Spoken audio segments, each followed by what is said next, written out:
Sudhakar okay.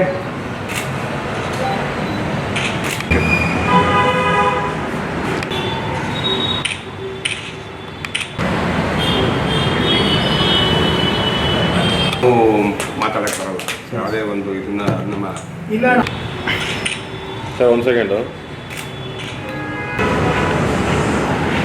Ganapati ಚಪ್ರದಲ್ಲಿ ಇರಲಿ, ಗಣಪತಿ ಹಬ್ಬದ ಮಧ್ಯದಲ್ಲಿ ಯಾವುದೇ ಅಹಿತಕರ ಘಟನೆಗಳು ನಡಿಬಾರ್ದು ಅಂತ ಅಷ್ಟೇ. ಎಲ್ರೂ ಒಂದಾಗಿರ್ಬೇಕು. ನಮ್ಮ ಕರ್ನಾಟಕ ಸರ್ವ ಜನಾಂಗದ ಶಾಂತಿಯ ತೋಟ ಇದು. ಹಾಗಾಗಿ ನಾವು ಅದೇ ತರ ನಡ್ಕೋಬೇಕು. ಯಾವುದೇ ತರದ್ದು ಒಂದು ಕುಮ್ಮಕ್ಕು ಇರಬಾರ್ದು ಅಂತ ನಾವು ನಮ್ದಿದು ಪ್ರಯತ್ನ ಮಾಡ್ತಾ ಇದ್ವಿ ಅಷ್ಟೇ. ಚರ್ಚೆ ಮಾಡಿದ್ವಿ, ಇಂಥ ಪಾಯಿಂಟ್ಗಳಿಗೆ ಕ್ಯಾಮ್ರಾ ಬೇಕು ಅಂತ ಚರ್ಚೆ ಮಾಡಿ ಈಗ ನೋಡ್ಬೇಕಂದ್ರೆ ಆತರ ಏನು ಚರ್ಚೆ ಇಲ್ಲ. ಸೆನ್ಸಿಟಿವ್ ಏರಿಯಾಸ್ ನಮ್ಗಂತೂ ಏನು ಗೊತ್ತಿರಲ್ಲ. ಪೊಲೀಸ್ ಇಲಾಖೆಯವ್ರಿಗೆ ಗೊತ್ತಿರುತ್ತೆ. ನಮ್ ಕರ್ತವ್ಯ ಬರೀ ಕೊಡೋದು, ನಾವು ಕೊಡ್ತಾ ಇದೀವಿ ಅಷ್ಟೇ. ನಮ್ಮ ಶಾಸಕರ ಅಪ್ಪಣೆ ಮೇರೆಗೆ ನಾವು ನಮ್ಮ ತನ್ವೀರ್ ಸೈದ್ ಸಾಹೇಬ್ರಿಗೆ ನಾವು ಚರ್ಚಿಸಿ ಅವರು ಓಕೆ ಅಂತ ಹಸಿ ನಿಶಾನೆ ತೋಡಿದ ತಕ್ಷಣ ನಾವು ಕೊಡ್ತಾ ಇದ್ದೀವಿ.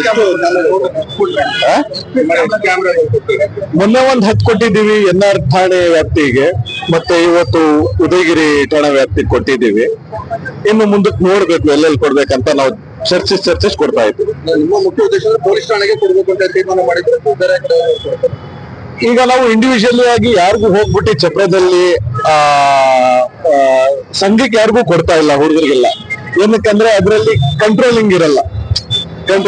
ಅವ್ರಿಗೆ ಕೊಟ್ರೆ ಇವ್ರಿಗೆ ಬೇಜಾರು, ಇವ್ರಿಗೆ ಕೊಟ್ರೆ ಇವ್ರಿಗೆ ಬೇಜಾರು, ಅದು ಸರಿಗಿರಲ್ಲ ಅಂತ ನಾವು ಪೊಲೀಸ್ ಇಲಾಖೆಗೆ ನಾವು ಡೈರೆಕ್ಟ್ ಆಗಿ ಹ್ಯಾಂಡ್ ಓವರ್ ಮಾಡ್ತಾ ಇದ್ದೀವಿ. ಏನಕ್ಕಂದ್ರೆ ಎಲ್ಲ ಅದರದ್ದು ಏನು ವಿಡಿಯೋಸ್ ಇದಿರುತ್ತೆ, ಕವರೇಜ್ ಇರುತ್ತೆ, ಅದು ಪೊಲೀಸ್ನವ್ರಿಗೆ ಉಪಯೋಗ ಇರೋದು. ಏನಕ್ಕಂದ್ರೆ ಅವರ ಕಾನೂನು ಸುವ್ಯವಸ್ಥೆ ಕಾಪಾಡೋದು ಅವ್ರ ಹತ್ರ ಇದ್ರೆ ಒಳ್ಳೇದು.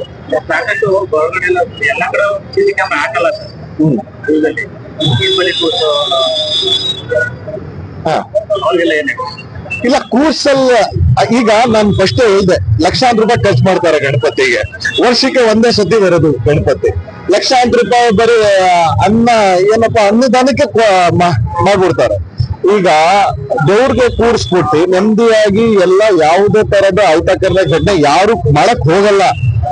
ಅನ್ಕೇಸ್ ಯಾರಾದ್ರೂ ಮಾಡಿ ಯಾರಾದ್ರೂ ಕಿಡಿಗೇಡಿಗಳು ಮಾಡಿ ಮನ್ಸಿದ್ರು ಮಾಡಕ್ ಆಗಲ್ಲ ಅಂತ ಅಷ್ಟೇ. Safety purpose safety purpose.